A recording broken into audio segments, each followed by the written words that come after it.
Kisah ini diceritakan dalam Al-Quran Surah Al-A'raf ayat 175-177.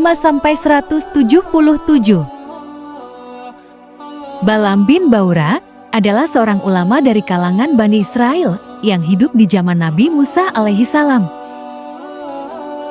Beliau dikaruniai ilmu, mengetahui nama-nama Allah Subhanahu wa Ta'ala, dan berbagai kelebihan lainnya, hingga setiap doanya selalu Allah Subhanahu wa Ta'ala ijabah. Suatu ketika, Nabi Musa alaihissalam dan rombongannya melakukan perjalanan dari Mesir. Beliau singgah di tanah Ba'ani Kanan, tempat di mana Balaam tinggal. Melihat kedatangan Nabi Musa alaihissalam bersama orang-orang saleh lainnya, penguasa dan beberapa orang pemuka kabilah merasa terancam kedudukannya. Mereka meminta Balaam agar mendoakan Nabi Musa dan pengikutnya binasa. Mereka mendatangi Balaam seraya berkata, "Wahai Balaam, Musa bin Imran telah hadir di tengah Bani Israel. Kami khawatir kalau mereka akan mengusir kami. Sesungguhnya kami adalah kaummu, dan engkau adalah orang yang terkabul doanya. Keluar dan berdoalah kepada Allah Subhanahu wa Ta'ala agar menimpakan keburukan kepada mereka." Pada awalnya Balaam menolak. Beliau menyadari kalau Nabi Musa adalah utusan Allah Subhanahu wa Ta'ala yang berada di jalan kebenaran. Karena itu, tak mungkin baginya memusuhi Nabi Musa dan pengikutnya. Balaam berkata, "Celakalah kalian. Nabi Allah itu dijaga oleh para malaikat dan orang-orang beriman. Bagaimana mungkin aku mendoakan keburukan atas mereka? Sedangkan kelebihan yang aku miliki ini juga dari Allah Subhanahu wa Ta'ala. Jika aku berdoa kepada Allah supaya menolak Musa berikut orang-orang yang menyertainya, niscaya lenyaplah dunia dan akhiratku."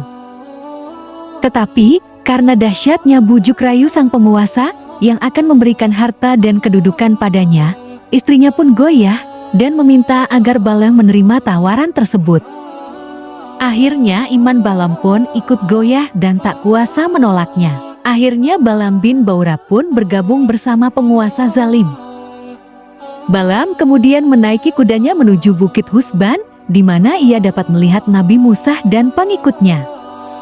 Namun, baru berjalan beberapa langkah, kudanya pun menderum, tak mau jalan. Balaam pun turun dan memukulnya.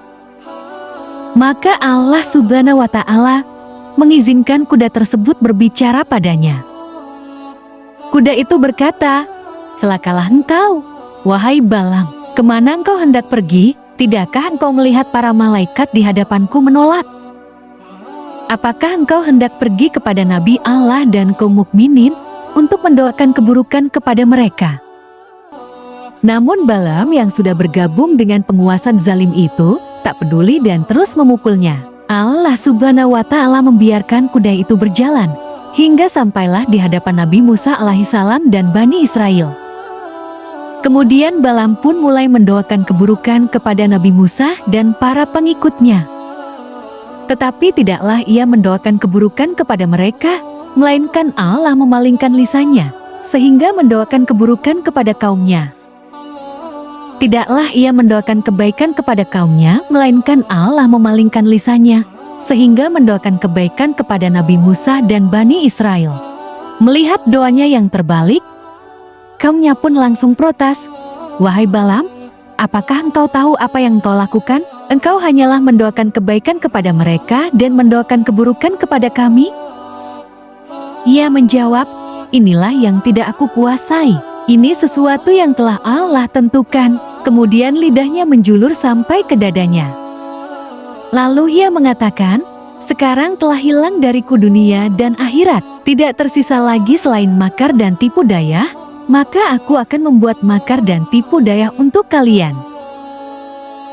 Allah Subhanahu wa Ta'ala menurunkan berbagai macam bencana serta penyakit menular yang menewaskan lebih dari 70.000 orang dan menjadikan lidah Balaam menjulur seperti seekor anjing.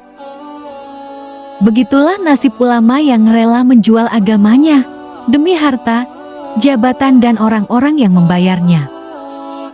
Semoga Allah Subhanahu wa Ta'ala kuatkan iman Islam kita, bisa istiqomah melaksanakan perintah dan menjauhi larangannya, hingga wafat dalam keadaan husnul khotimah. Amin.